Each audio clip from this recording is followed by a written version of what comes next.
Hey everyone, Coach Adam here. Today we're going to be working on shooting a basketball. The last time we did dribbling, and the next time we'll maybe be doing passing. So, you may want to know why people need to learn how to shoot. That's the most important part of the game. It's how you score your points. Some people are really good at shooting inside, making layups. Some people are really good at the mid-range area where I'm at right now. Or some people are better at outside shots. Whichever fits your strength. So, when you're shooting a basketball, you have your guide hand, which is your non-dominant hand. In my case, it would be my left hand.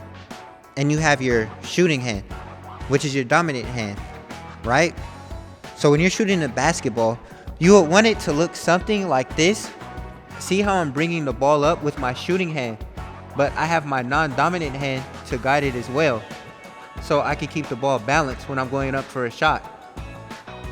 And here's an example of me shooting with this setup. So this right here is a free throw. The left hand, which is closest to you, is my guide hand. Yup, right there. So the guide hand is used to hold the ball while you bring it up with your dominant hand. Now your dominant hand right there, my right hand in my case, is the hand that you bring it up to shoot the ball with. And there it is all together. A free throw. So as the shot comes together, what you want to remember is that you don't really shoot with both hands, but you do bring the ball up with both hands. So right here is a free throw. I'm bending my knees to get a little more power under my shot. And as I come back up, I push the ball off with my dominant hand, but I still make sure my guide hand is in place. So the more you practice, the more comfortable you'll get with a free throw shot.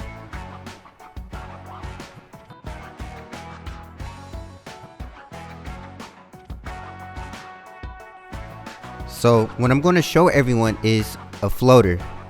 Now a floater is a little different than a layup. You can still use it when you get close to the basket. In this case, you use it to shoot over really tall defenders. So what I did is attack with my dominant hand, which is my right side. And after I attacked, I got close enough to the rim and took 2 steps. Now you could take as many as 2 steps before you get called for a travel. But as soon as I took those 2 steps, I let it go. So I attacked the basket with my dominant hand. And instead of going all the way in and coming from an underhand shot and shooting a layup or a finger roll, I stayed back and pushed it up just with one hand.